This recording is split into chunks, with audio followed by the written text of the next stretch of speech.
ઝાલોદ તાલુકાના વ્યાપારીઓ દ્વારા મુસદ્દા રૂપ જંત્રીના ભાવ ઘટાડવા ધારાસભ્ય મહેશ ભુરિયાને રજૂઆત કરાઈ।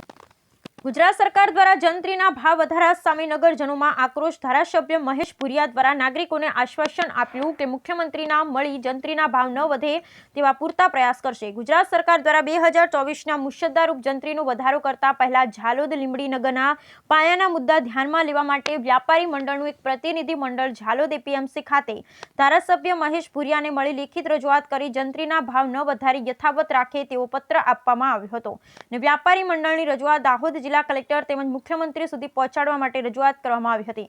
ગુજરાત સરકાર દ્વારા તાજેતરમાં જંત્રીના નવા ભાવની જાહેરાત કરી હતી, જેને લઈ ઝાલોદ તાલુકાના વ્યાપારી મંડળ દ્વારા વિરોધ કરવામાં આવેલ છે। સરકાર દ્વારા જંત્રીના ભાવમાં વધારો કરતા મિલકતના ભાવ વધી જશે, તેથી ગ્રાહકને મિલકત લેવું મોંઘું પડી જશે।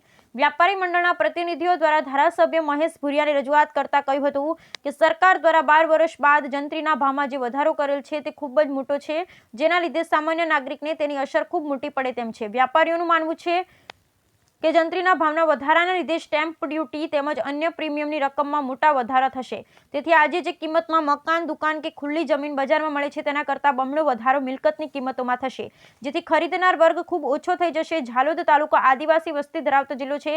જો જંત્રીનો ભાવ વધારો થશે તો અહીંયા મિલકતોની લે વચ્ચે ઓછી થઈ જશે, જેની સીધી અસર નાગરિકોની આર્થિક પરિસ્થિતિ પર થનાર છે। આ જંત્રી વધારાના લીધે ખેડૂતો, નવા ઘર ખરીદનાર ગ્રાહક, રિયલ એસ્ટેટ જેવો વ્યાપાર કરનાર લોકોને ભારે મંદીનો સામનો કરવો પડે તેમ છે।